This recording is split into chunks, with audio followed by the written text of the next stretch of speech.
얼마 전 아이폰 15 시리즈가 출시가 되었죠. 제가 그때 라이브도 하고 정리 영상도 올리고 어제는 직구도 성공을 했습니다.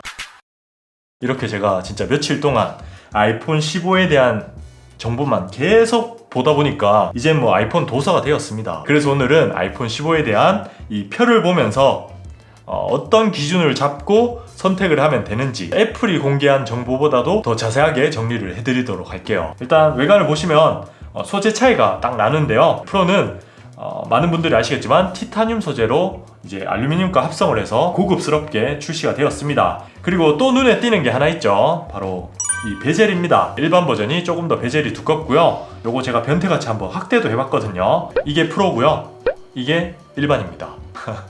픽셀 숫자로 보면 2줄 정도 차이가 나요. 프로가 베젤이 얇고 조금 더 고급스럽고 시야감도 더 시원할 것 같습니다. 그리고 아래쪽으로 보면 색깔이 나오죠. 유광이 아닌 무광이다 보니 좀 은은한 색상으로 변경이 되었습니다. 핑크색이 추가되었고 나머지 색상도 변경이 많이 되었죠. 뭔가 파스텔 톤으로 알록달록한 느낌은 많이 줄어든 것 같아요. 프로는 사골 화이트, 블랙 역시 출시되었고요. 네이비에 가깝다는 블루도 있습니다. 또 유튜버 분들이 가장 많이 선택할 걸로 보이는 내추럴 티타늄도 출시가 되었고요. 제가 느끼기엔 애플워치 울트라가 예전에 내추럴 티타늄 색상이라고 했었거든요. 그래서 요거랑 거의 비슷하지 않을까 생각을 합니다. 근데 이건 뭐 실제로 못 봤기 때문에 저는 간단하게 언급을 하고요. 제가 22일날 직접 일본으로 가서 모든 색상을 있다면 촬영을 해서 업로드 해드리도록 할게요. 아래쪽은 가격이 나오는데요. 가격도 전작이랑 동일하게 나왔죠. 미국 기준으로 봤을 때는 환호할 만한 일인데요. 국내 기준으로 봤을 때는 살짝 애매합니다. 물론 우리 쿠팡 형님들이 할인을 많이 때려주시면 직구하는 것보다 훨씬 더 저렴하게 뭐 한 2-3만원 정도 더 저렴하게 구매가 가능하지만 쿠팡 형님들 걸 구매를 못 하신다면 미국 직구가 괜찮은 가격인 것 같습니다. 다음으로 요약이 나오는데요. 간단하게 보실 분들은 비교하시면 될 거예요. 근데 저는 요거는 보지 않을게요. 약간 변태같이 비교를 해야 되기 때문에 이제 용량부터 봅시다. 맥스는 256부터 시작을 합니다. 나머지 버전은 128기가가 그대로 존재를 하고요. 조금 다른 점이 있다면 프로 버전만 1테라 용량이 선택이 가능합니다. 여기서 제가 기준을 드리자면 128기가는 외부 저장 장치가 있는 분들, NAS나 SSD 같은 거 이런 거 사용하셔서 바로바로 백업을 하시는 분들, 그런 분들은 128기가를 선택하셔도 될 것 같습니다. 그 외에 그냥 스마트폰만 쓴다 이런 분들은 256이나 512 요 정도는 선택을 하시는 게 무난하고요. 1테라는 뭐 프로분들만 선택을 하시면 될 것 같아요. 다음 디스플레이. 제가 생각했을 때 가장 애플이 옹졸하게 끝나누기를 한 부분이라고 생각을 하는데요.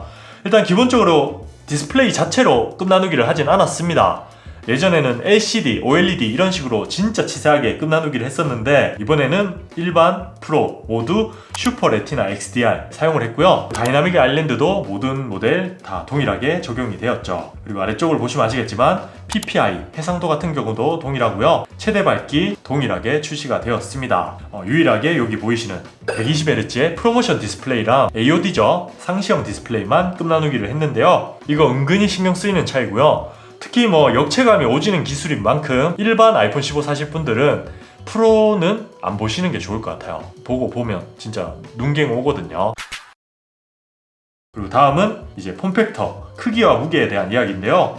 전작 대비 조금씩 줄어들긴 했습니다. 크기가. 근데 두께는 프로는 조금 더 두꺼워졌죠. 대신 무게는 확실히 가벼워졌습니다. 6.1인치는 확실히 많이 개선되었고요. 6.7인치 프로맥스는 카메라 때문에 그런지 모르겠지만 조금은 고민을 하셔야 되긴 합니다. 근데 해외 유튜버들 후기 보면 크기 대비 무게가 적당히 가벼워졌기 때문에 체감되는 무게는 확실히 확 체감된다고 하더라고요. 그러니까 무게 때문에 굳이 프로를 포기할 이유는 많이 없어진 것 같습니다. 그리고 프로만 액션 버튼이 추가됐죠. 무음 버튼처럼 활용되지만 애플워치 울트라의 액션 버튼처럼 기능을 지정해서 매크로 버튼으로도 활용이 가능합니다. 추후에 애플이 기능적으로 더 확장할 수도 있는 부분이고 홈키가 없어지면서 물리키를 갈구하던 분들이 많았거든요. 그 니즈도 충족할 수도 있겠죠. 단 버튼의 위치가 살짝 위쪽에 있어서 한 손으로 조작하기에는 좀 힘들지 않을까 생각을 합니다. 이제 칩셋을 보셔야 되는데요. 작년부터 프로는 따끈따끈한 칩셋, 최신 칩셋을 사용하고 일반 버전은 작년 1년 묵은 칩셋을 사용하죠. A16 바이오닉 칩셋이 탑재되었습니다. 근데 이번에는 공정 자체가 3나노로 변경이 되면서 어마어마한 차이를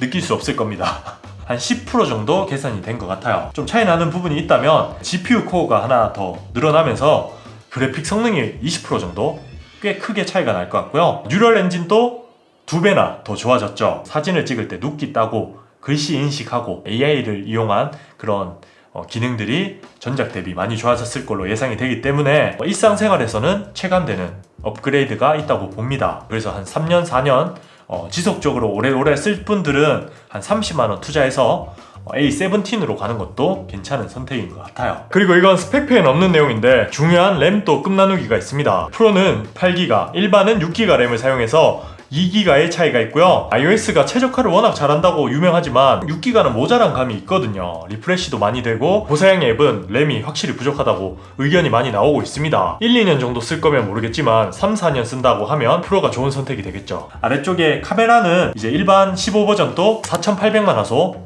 화소로는 끝나누기가 없습니다. 마운 카메라 하나, 그리고 센서 크기가 조금씩 달라요. 일반 메인 카메라는 2 마이크론 미터고요. 프로는 2.44 마이크론 미터입니다. 실제 크기로 보면 진짜 머리카락 수준으로 얇겠지만 퍼센트로 따지면 차이가 꽤 나기 때문에 저조도 환경에서 노이즈 억제력이나 이런 게 프로가 더 낫다고 보시면 되고요. 이 센서 시프트 OIS에서도 끝나누기를 했습니다. 일반 버전은 1세대에 OIS가 들어갔고요. 프로는 2세대에 손떨방이 탑재가 되었어요. 그리고 뭐 조리개 값은 일반이 조금 더 좋습니다. 한 스탑 차이 나고 이런 건 아니기 때문에 프로가 카메라는 그냥 무조건 좋다, 이렇게 보시면 될 것 같고요. 그리고 아래쪽에 소프트웨어 차이도 조금 나죠. 이번에 초점 및 심도 제어를 가능한 인물 사진은 모든 버전 동일하게 적용이 되었지만 야간 인물 모드는 아직 프로만 지원이 되고요. 접사 렌즈도 프로만 가능합니다. 그리고 영상과 사진 모두 프로로우 촬영, 프로레스 촬영 모두 프로만 가능해요. 여기서 알기 쉽게 기준을 세워드리면 후보정을 한다? 그러면 프로 사면 됩니다. 색상 데이터를 많이 담고 있고 가용도도 높은 프로 버전이 더 좋고요. 그게 아니라면 그냥 일반 버전 사면 되죠. 저 유튜브에도 프로레스 촬영 안 합니다.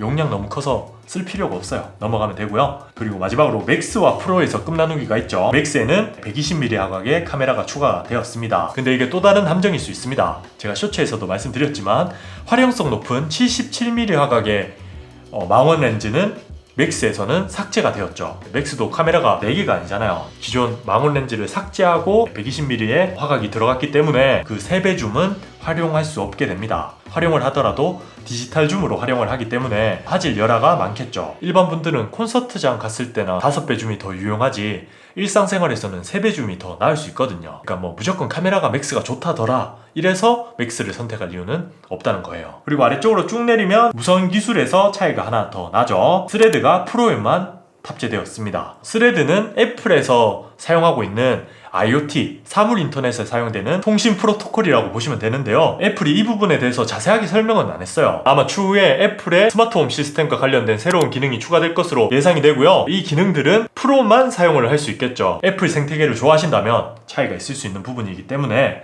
이런 부분도 체크만 하시는 게 좋죠. 그리고 아래쪽에 나오는 기능들은 모두 다 동일하고요. 차이 나는 부분은 역시 배터리죠. 일단 먼저 충전부터 볼 건데요. 프로는 최대 10기가 bps를 지원하는 USB 3.0을 지원하게 되었습니다. 이건 반가운 소식이 맞긴 해요. 근데 여기서 끝나누기를 했다는 게 좀 킹받는 거죠. 125만원짜리에 USB 2.0이 탑재된 건 프로모션 디스플레이에 이어서 팀쿡 그래도 다행인 건 충전 속도가 끝나누기가 되진 않았습니다. 그냥 20W 고속 충전을 지원하고요. 그리고 배터리 용량에 대해서도 말씀드리면 조금씩 증가를 했어요. 진짜 티끌만큼씩 늘어나긴 했는데 이 플레이 타임을 보면 전작과 동일하죠. 프로도 동일하고 일반도 동일하게 출시가 되었습니다. 그나마 일반 버전은 공정 자체가 바뀐 게 아니기 때문에 배터리 효율이 많이 개선되지 않은 건 이해가 되긴 돼요. 근데 3나노 공정을 사용한 프로도 차이가 안 나는 건 좀 킹받죠. 추측을 해보면 아까 말씀드린 GPU 코어가 하나 늘었잖아요. 코어 하나가 늘어났는데 배터리 타임이 그대로 온 게 어떻게 보면 효율이 개선이 된 거죠. 그렇게 생각하면 나쁘지 않다고 생각을 해요. 그래서 이렇게 보면 웬만한 스펙은 다 둘러본 것 같고요. 그래도 나름 기준이 섰을 거라고 생각을 합니다. 근데 그래도 뭐 이런 거 골라주는 게 또 테크 유튜버의 맛 아니겠습니까? 어떤 분들이 어떤 걸 사면 좋을지 제가 딱 짚어서 결론을 내자면, 일단 제가 생각했을 때 일반 버전을 구매하실 분들, 15 일반 버전 요 특유의 색감을 좋아하시는 분들이 아니라면 그냥 14 프로를 구매하시는 게 더 좋지 않을까 생각을 합니다. 왜냐면 가격도 지금 새거 같은 당근 이런 거 구매하면 100만원 정도의 구매가 가능하거든요. 근데 기능적으로 봤을 때 A16 그대로 들어갔고요. 다이나믹 아일랜드도 동일하고 베젤도 뭐 크게 개선된 거 없고 그냥 유일하게 차이 나는 거라고 보면 USB-C 타입 그리고 무게 이 정도가 그냥 일반을 선택하는 이유가 될 것 같은데요. 모든 걸 종합했을 때 굳이 15를 사는 것보다는 14 프로가 나은 선택이 될 것 같습니다. 그래서 저는 14 프로를 추천해 드리고요.